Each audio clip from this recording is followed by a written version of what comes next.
We are in a time unlike any other time in this country. Some of us are not so prepared for this time, and we have been hiding under a rock for the last 42 days. It's time to come out. It's time to recognize that the fear and the despair we've been feeling are not the only feelings we can feel if we come together in beloved community and recognize that we have power, that we have agency, and that we have voice. It is a very common playbook that we see happening now in this country. That's a global one, a historical one, that dictators and fascists have used in time and in place today, targeting typically the LGBT community, immigrants, women, and Jews. Those four groups are typically in different focus, the targets of fascists and dictators. And the attempt is to make society see some combination, or those groups, the source of all the problems that exist. It is defeated when we refuse, when we resist, and we deepen our nonviolent protest movement to make ourselves so strong that we will be able to one day overcome. It might not be today or tomorrow, but we are building a foundation for the future that will be different. We know here in this country that this is not the first time there has been anti-immigrant energy and activity and hate. And in fact, here in New York City, which is such a diverse and beautiful community of so many different ethnic groups, religion, languages, and identities, there have been tremendous struggles through the generations. We here who are Jewish know this deeply as a truth in our world.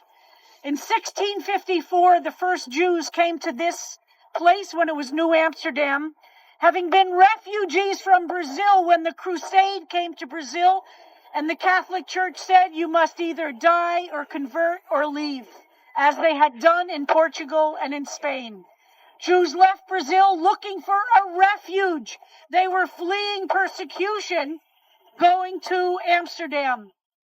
They were pirated along the ship's way in the North Atlantic, and the closest port was New Amsterdam. They couldn't get to Amsterdam itself, so they came to New Amsterdam. Peter Stuyvesant, that anti-Semite, was the governor of New Amsterdam, and he would not let the Jews off the boat. In 1654, he kept them by the South Street seaport from Rosh Hashanah for 6 months until a letter could get to the Dutch West Indies Company, come back. And he wrote in this letter, which we have a copy of it today in the New York Historical Society, he said, "Dear bosses, there are Jews who want to come to our beloved community here, and if we let the Jews in, the next group that's going to want to come in are the Papists, the Catholics, of course. It is classic, right? If we allow the opening of society, the fear and anxiety that another hated group will come in. And the Dutch West Indies Company said, "You nutnik, what are you, ridiculous? Let the Jews in. We welcome Jews in Amsterdam. Jews are welcomed in New Amsterdam." 6 months they sat on a boat off of the South Street seaport, and they were allowed in. Peter Stuyvesant reluctantly let those first Jews in and forced them to live on a street called Jew Street, which is now right where Mill Street is in the financial district. That was the beginning of our experience of being in America. We know that many groups have fought tooth and nail to become Americans. Yeah. And it is our job, those of us who are here today, to make sure that the doors stay wide open. Yeah. And for Jews, they were shut once again in 1924 when the Congress decided to eliminate the leftists coming in from Europe, which were the Italians and the Jews, by creating the first quota system, eliminating the possibility for Eastern European Jews and Italians for getting into this country because they were bringing ideologies. So in 1924, the gates were shut for Jews to come into this country, and a tiny number were allowed in from Eastern Europe every year. That law was not changed until the 1950s. What happened during 1924 and 1950? was the Holocaust, and we talk all the time about the evil, heinous crimes of Hitler.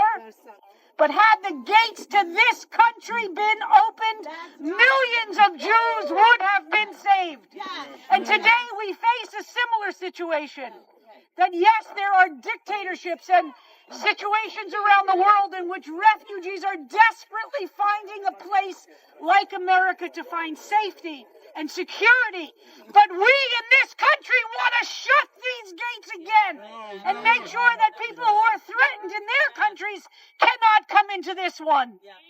It is a moral imperative for me as a person of faith and as a Jew to insist that we make this country the place that makes it strongest, which is a country of welcome, of working hard, and of creating a space where each of us who has something to offer is invited to bring those gifts. The truma, the offerings that make a community healthy, must come from all of us.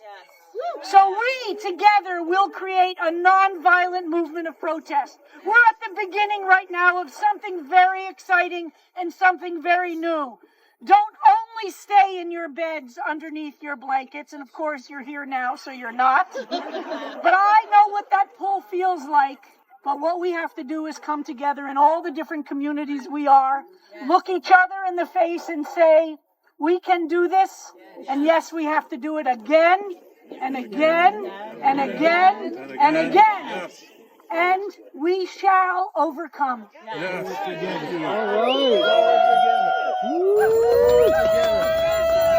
one step back. Forward together, not one step back. Forward together, not one step